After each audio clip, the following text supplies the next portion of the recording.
आज सुनिए कहानी बोलने वाली औरत। यह झाड़ू सीधी किसने खड़ी की?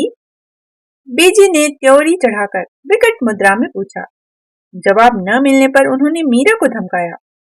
इस तरह फिर कभी झाड़ू की तो वे कहना चाहती थीं कि मीरा को काम से निकाल देंगी, पर उन्हें पता था नौकरानी कितनी मुश्किल से मिलती है। फिर मीरा तो वैसे भी हमेशा छोड़ू छोड़ू मुद्रा में रहती थी। मैंने नहीं रखी, मीरा ने ऐंठ कर जवाब दिया। क्यों रखी थी?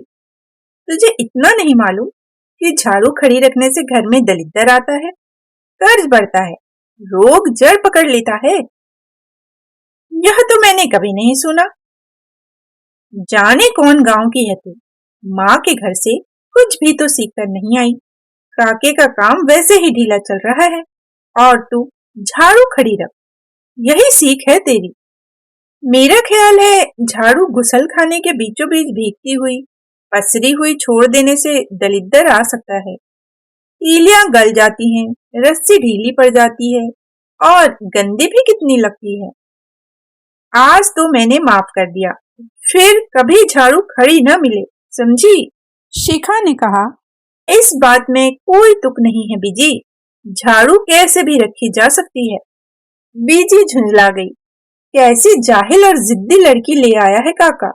लाख बार कहा था इस कुदैसिन से ब्याह न कर, पर नहीं, उसके सिर पर तो भूत सवार था। शिखा को हंसी आ गई। बीजी अपने को बहुत सही और समझदार मानती हैं, जबकि अक्सर उनकी बातों में कोई तर्क नहीं होता। उसे हंसते देखकर बीजी का खून खौल गया। इसे तो बिल्कुल अकल नहीं, उन्होंने मीरा से कहा। बीजी चाय पिएंगी? शिखा ने पूछा। बीजी उसकी तरफ पीट करके बैठी रही। शिखा की बात का जवाब देना वे जरूरी नहीं समझती। वैसे भी उनका ख्याल था कि शिखा के स्वर में खुशामद की कमी रहती है। शिखा ने चाय का गिलास उनके आगे रखा तो वे भड़क गई। वैसे ही मेरा कब्ज के मारे बुरा हाल है, तू चाय पिला पिलाकर मुझे मार डालना चाहती है? शिखा ने बहस करना स्थगित किया और चाय का गिलास लेकर कमरे में चली गई। शिखा का शौहर कपिल अपने घर वालों से इन अर्थों से भिन्न था कि आमतौर पर उसका सोचने का एक मौलिक तरीका था। शादी के ख्याल से जब उसने अपने आसपास देखा तो कॉलेज में उसे अपने से 2 साल जूनियर बीएससी में पढ़ती शिखा अच्छी लगी थी। सबसे पहली बात यह थी कि वह उन सब औरतों से एकदम अलग थी जो उसने परिवार और अपने परिवेश में देखी थी। शिखा का पूरा नाम दीप शिखा था, लेकिन कोई नाम पूछता तो वह महज नाम नहीं बताती। मेरे माता पिता ने मेरा नाम गलत रखा है, मैं दीप शिखा नहीं अग्नि शिखा हूँ, वह कहती। अग्नि शिखा की तरह वह हमेशा प्रज्वलित रहती, कभी किसी बात पर, कभी किसी सवाल पर। तब उसकी तेजी देखने लायक होती। उसकी वक्तृता से प्रभावित होकर कपिल ने सोचा वह शिखा को पाकर रहेगा। पढ़ाई के साथ साथ वह अपने पिता के व्यवसाय में भी लगा था, इसलिए शादी से पहले नौकरी ढूंढने की उसे कोई जरूरत नहीं थी। बिना किसी आडंबर, दहेज या नखरे के एक सादे समारोह में विवाह सूत्र में बंध गए। शिखा उसकी आत्मनिर्भरता, खूबसूरती और स्वतंत्र सोच से प्रभावित हुई। तब उसे यह नहीं पता था कि प्रेम और विवाह 2 अलग अलग संसार हैं। एक में भावना और दूसरे में व्यवहार की जरूरत होती है। दुनिया भर में विवाहित औरतों का केवल एक स्वरूप होता है, उन्हें सहमति प्रधान जीवन जीना होता है। अपने घर की कारा में वे कैद रहती हैं। हर एक की दिनचर्या में अपनी अपनी तरह की समरसता रहती है। हर एक के चेहरे पर अपनी अपनी तरह की ऊब। हर घर का एक ढर्रा है जिसमें आपको फिट होना है। कुछ औरतें इस ऊब पर श्रृंगार का मुलम्मा चढ़ा लेती हैं, पर उनके श्रृंगार में भी एक रास्ता होती है। शिखा अंदाज लगाती सामने वाले घर की नीता ने आज कौन सी साड़ी पहनी होगी और प्रायः उसका अंदाज ठीक निकलता। यही हाल लिपस्टिक के रंग और बालों के स्टाइल का था। दुख की बात यह थी कि अधिकांश औरतों को इस ऊब और कैद की कोई चेतना नहीं थी। वे रोज सुबह 9:30 बजे सासों, नौकरों, नौकरानियों, बच्चों, माली और कुत्तों के साथ घरों में छोड़ दी जाती, अपना दिन तमाम करने के लिए। वही लंच पर पति का इंतजार, टीवी पर बेमतलब कार्यक्रमों को देखना और घर भर के नाश्ते खाने, नखरों की नोक पलक संवारना, चिकनी महिला पत्रिकाओं के पन्ने पलटना, दोपहर को सोना, सजे हुए घर को कुछ और सजाना, सास की जी हुजूरी करना और अंत में रात को एक जड़ नींद में लुढ़क जाना। कपिल के घर आते ही बीजी ने उसके सामने शिकायत दर्ज की। तेरी बीबी तो अपने को बड़ी चतुर समझती है, अपने आगे किसी के चलने नहीं देती, खड़ी खड़ी जवाब टिकाती है। कपिल को गुस्सा आया। शिखा को एक अच्छी पत्नी की तरह चुप रहना चाहिए, खास तौर पर माँ के आगे। इसने घर को कॉलेज का डिबेट मंच समझ रखा है और माँ को प्रतिपक्ष का वक्ता। उसने कहा, मैं समझा दूंगा, आगे से बहस नहीं करेगी। उल्टी खोपड़ी की है बिल्कुल, वह समझ ही नहीं सकती। माँ ने मुंह बिचकाया। रात उसने कमरे में शिखा से कहा, तुम माँ से क्यों उलझती रहती हो दिन भर? इस बात का विलोम भी उतना ही सच है, शिखा ने कहा। हम विलोम अनुलोम की बात नहीं कर रहे हैं, एक संबंध है जिसकी इज्जत तुम्हें करनी होगी। गलत बातों की भी? माँ की कोई बात गलत नहीं होती। कोई भी इंसान परफेक्ट नहीं हो सकता कपिल। कपिल तैश में आ गया। तुमने माँ को इम्परफेक्ट कहा? तुम्हें शर्म आनी चाहिए।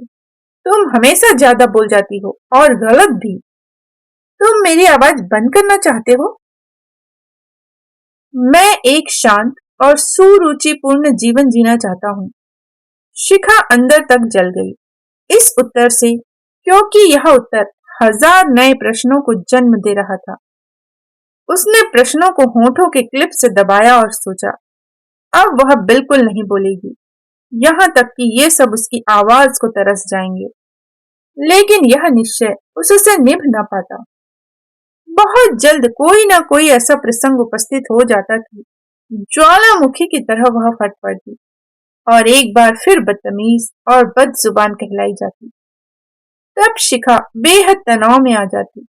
उसे लगता घर में जैसे टॉयलेट होता है, ऐसे एक टॉयलेट भी होना चाहिए, जहां खड़े होकर वह अपना गुबार निकाल ले, जंजीर खींचकर बातें बहा दे और एक सभ्य शांत मुद्रा से बाहर आ जाए। उसे यह भी बड़ा अजीब लगता है कि वह लगातार ऐसे लोगों से मुखातिब है जिन्हें इसके इस भारी भरकम शब्दकोश की जरूरत ही नहीं है। घर को सुचारू रूप से चलाने के लिए सिर्फ 2 शब्दों की दरकार थी, जी और हाँ जी। कल छोले बनेंगे? जी, छोले बनेंगे। पजामों के नाड़े बदले जाने चाहिए? हाँ जी, पजामों के नाड़े बदले जाने चाहिए। उसने अपने जैसी कई स्त्रियों से बात करके देखा, सब में अपने घर बार के लिए बेहद संतोष और गर्व था। हमारे तो ये ऐसे हैं, हमारे तो ये वैसे हैं, जैसा कोई नहीं हो सकता। हमारे बच्चे तो बिल्कुल लव कुश की जोड़ी हैं। हमारा बेटा तो पढ़ने में इतना तेज है कि पूछो मत। शिखा को लगता उसी में शायद कोई कमी है, जो वह इस तरह संतोष में लबालब भरकर मेरा परिवार महान के राग नहीं अलाप सकती। रातों को बिस्तर में पड़े पड़े वह देर तक सोती नहीं, सोचती रहती उसकी नियति क्या है। न जाने कब कैसे एक फुल टाइम गृहिणी बनती गई, जबकि उसने जिंदगी की एक बिल्कुल अलग तस्वीर देखी थी। कितना अजीब होता है कि 2 लोग बिल्कुल अनोखे अकेले अंदाज में इसलिए नजदीक आए कि वे एक दूसरे की मौलिकता की कद्र करते हैं, महज इसलिए टकराएं क्योंकि अब उन्हें मौलिकता बर्दाश्त नहीं। वे दोनों अपने अपने खलनायक के हाथों मार खा रहे थे। यह खलनायक था रूटीन, जो जीवन की खूबसूरती को दीमक की तरह चाट रहा था। कपिल चाहता था कि शिखा एक अनुकूल पत्नी की तरह रूटीन का बड़ा हिस्सा अपने ऊपर ओढ़ ले, और उसे अपने मौलिक सोच विचार के लिए स्वतंत्र छोड़ दे। शिखा की भी यही उम्मीद थी। उनकी जिंदगी का रूटीन या ढर्रा उनसे कहीं ज्यादा शक्तिशाली था। अल सुबह वह कॉल बेल की पहली कर्कश ध्वनि के साथ जग जाता और रात 12 के टन टन घंटे के साथ सोता। बीजी घर में इस रूटीन की चौकीदार तैनात थी। घर की दिनचर्या में जरा सी भी देर सवेर उन्हें बर्दाश्त नहीं थी। शिखा जैसे तैसे रोज के काम निपटाती और जब समस्त घर सो जाता, हाथ मुंह धो कपड़े बदल एक बार फिर अपना दिन शुरू करने की कोशिश करती। उसे सोने में काफी देर हो जाती और अगली सुबह उठने में भी उसके सभी आगामी काम थोड़े पिछड़ जाते। बीजी का हिदायतनामा शुरू हो जाता। यह आधी आधी रात तक बत्ती जलाकर क्या करती रहती है तू? ऐसे कहीं घर चलता है? ससुर 94 में सीखा हुआ मुहावरा टिका देते। Early to bed and early to rise वगैरह वगैरह। हिदायतें सही होती पर शिखा को बुरी लगती। वह बेमन से झाड़ू झाड़न पोछे का रोज नामचा हाथ में उठा लेती, जबकि उसका दिमाग किताब कागज और कलम की मांग करता रहता। कभी कभी छुट्टी के दिन कपिल घर के कामों में उसकी मदद करता तो बेदी उसे टोक देती, ये औरतों वाले काम करता तो अच्छा लगता है क्या? तू तो बिल्कुल जोरू का गुलाम हो गया है। घर में एक सहज और सघन संबंध को लगातार ठोक पीट कर यांत्रिक बनाया जा रहा था। एकांत में जो भी तन्मयता पति पत्नी के बीच जन्म लेती, दिन के उजाले में उसकी गर्दन मरोड़ दी जाती। बीजी को संतोष था कि वे परिवार का संचालन बढ़िया कर रही हैं। वे बेटे से कहती, तू फिक्र मत कर, थोड़े दिनों में मैं इसे पटरी पर ले आऊंगी। पटरी पर शिखा तब भी नहीं आई। अब 2 बच्ची की मां हो गई। बस इतना भर हुआ कि उसने अपने सभी सवालों का रुख अन्य लोगों से हटाकर कपिल और बच्चों की तरफ कर लिया। बच्चे अभी कई सवालों के जवाब देने लायक समझदार नहीं हुए थे, बल्कि लाड़ प्यार में दोनों के अंदर एक तर्कातीत तुनक मिजाजी आ बैठी थी। स्कूल से आकर वे दिन भर वीडियो देखते, गाने सुनते, आपस में मारपीट करते और जैसे तैसे अपना होमवर्क पार लगाकर सो जाते। कपिल अपने व्यवसाय से बचा हुआ समय अखबारों, पत्रिकाओं और दोस्तों में बिताता। अकेली शिखा घर की कारा में कैद घटनाहीन दिन बिताती रही। वह जीवन के पिछले 10 सालों और अगले 20 सालों पर नजर डालती और घबरा जाती। क्या उसे वापस अग्निशिखा के बजाय दीप शिखा बनकर ही रहना होगा? मध्यम और मधुर मधुर जलना होगा? वह क्या करे अगर उसके अंदर तेल की जगह लावा भरा पड़ा है? उसे रोज लगता है कि उन्हें अपना जीवन नए सिरे से शुरू करना चाहिए। इसी उद्देश्य से उसने कपिल से कहा, क्यों नहीं हम 2-4 दिन को कहीं घूमने चलें? कहाँ? कपिल ने कहा, कहीं भी, जैसे जयपुर या आगरा। वहां हमें कौन जानता है, फिजूल में एक नई जगह जाकर फंसना। वहां देखने को बहुत कुछ है, हम घूमेंगे, कुछ नई और नायाब चीजें खरीदेंगे, देखना एकदम फ्रेश हो जाएंगे। ऐसी सब चीजें यहाँ भी मिलती हैं। सारी दुनिया का दर्शन अब टीवी पर हो जाता है, तो वहां जाने में क्या तुक है? तुक के सहारे दिन कब तक बिताएंगे? बच्चों ने इस बात का मजाक बना लिया। कल को तुम कहोगी अंडमान चलो घूमने, इसका मतलब अब हम कहीं नहीं जाएंगे, यहीं पड़े पड़े एक दिन दरख्त बन जाएंगे। तुम अपने दिमाग का इलाज कराओ, मुझे लगता है तुम्हारे हार्मोन बदल रहे हैं। और मुझे लगता है तुम्हारे भी हार्मोन बदल रहे हैं। तुम्हारे अंदर बराबरी का बोलना एक रोग बनता जा रहा है। इन उल जुलुल बातों में क्या रखा है? शिखा याद करती वे प्यार के दिन जब उसकी कोई बात बेतुकी नहीं थी। एक इंसान को प्रेमी की तरह जानना और पति की तरह पाना कितना अलग है। जिसे उसने निराला समझा वही कितना औसत निकला। वह नहीं चाहता जीवन के ढर्रे में कोई नयापन या कोई प्रयोग। उसे एक परंपरा चाहिए जी हुजूरी की। उसे एक गांधारी चाहिए जो जानबूझकर न सिर्फ अंधी हो बल्कि गूंगी और बहरी भी हो। बच्चों ने बात दादी तक पहुंचा दी। बीजी एकदम भड़क गई। अपना काम धंधा छोड़कर अब काका जयपुर जाएगा? क्यों? बीवी को सैर कराने? एक हम थे, कभी घर से बाहर पैर नहीं रखा हमने। और अब जो आप तीर्थ के बहाने घूमने जाती हैं वह? शिखा से नहीं रहा गया। तीरथ को तू घूमना कहती है? इतनी खराब जुबान पाई है तूने? कैसे गुजारा होगा तेरी गृहस्थी का? काश गोदरेज कंपनी का कोई ताला होता मुंह पर लगाने वाला, तो ये लोग उसे मेरे मुंह पर जड़कर चाबी सेफ में डाल देते। शिखा ने सोचा, सच, ऐसे कब तक चलेगा जीवन? बच्चे शहजादों की तरह बर्ताव करते हैं। नाश्ता करने के बाद जूठी प्लेटें कमरे में पड़ी रहती है मेज पर। शिखा चिल्लाती, यहाँ कोई रूम सर्विस नहीं चल रही है, जाओ अपने जूठे बर्तन रसोई में रख कर आओ। नहीं रखेंगे, क्या कर लोगी? बड़ा बेटा हिमाकत से कहता है। न चाहते हुए भी शिखा मार बैठती उसे। एक दिन बेटे ने पलट कर उसे मार दिया, हल्के हाथ से नहीं, भरपूर घूंसा मुंह पर। होंठ के एक तरफ का मांस बिल्कुल चिथड़ा हो गया। शिखा सन्न रह गई। न केवल उसके शब्द बंद हो गए, जबड़ा भी जाम हो गया। बर्तन बेटे ने फिर भी नहीं उठाए। वे दोपहर तक कमरे में पड़े रहे। घर भर में किसी ने बेटे को गलत नहीं कहा। बीजी एक दर्शक की तरह वारदात देखती रही। उन्होंने कहा, हमेशा गलत बात बोलती हो, इसी से दूसरे का खून खौलता है।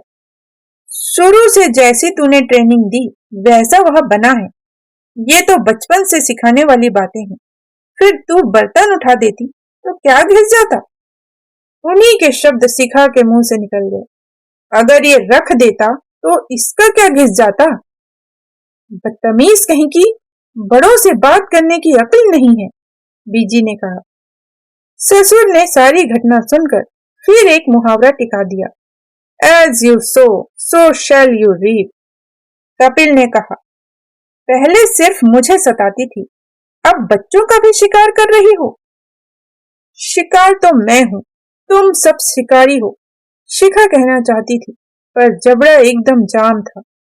होंठ अब तक सूज गया था। शिखा ने पाया परिवार में परिवार की शर्तों पर रहते रहते न सिर्फ वह अपनी शक्ल खो बैठी है, वरन अभिव्यक्ति भी। उसे लगा वह ठूस ले अपने मुंह में कपड़ा या सी डाले इसे लोहे के तार से। उसके शरीर से कहीं कोई आवाज न निकले, बस उसके हाथ पांव परिवार के काम आते रहें। न निकले इस वक्त मुंह से बोल, लेकिन शब्द उसके अंदर खलबलाते रहेंगे। घर के लोग उसके समस्त रंध्र बंद कर दें, फिर भी ये शब्द अंदर पड़े रहेंगे, खौलते और खदकते। जब मृत्यु के बाद उसकी चीरफाड़ होगी तो ये शब्द निकलेंगे, निकल भागेंगे शरीर से और जीती जागती इबारत बन जाएंगे। उसके फेफड़ों से, गले की नली से, अंतड़ियों से चिपके हुए ये शब्द बाहर आकर तीखे, नुकीले, कटीले, जहरीले, असहमति के अग्रलेख बनकर छा जाएंगे, घर भर पर छा जाएंगे। अगर वह इन्हें लिख दे तो एक बहुत तेज एसिड का आविष्कार हो जाए। फिलहाल उसका मुंह सूजा हुआ है, पर मुंह बंद रखना चुप रहने की शर्त नहीं है। ये शब्द उसकी लड़ाई लड़ते रहेंगे। अभी आप सुन रहे थे कहानी बोलने वाली औरत। इसे लिखा है ममता कालिया जी ने। इसी तरह की कहानियां सुनने के लिए हमारे साथ बने रहिएगा। फिर मिलते हैं एक नई कहानी के साथ। जय हिंद, जय भारत।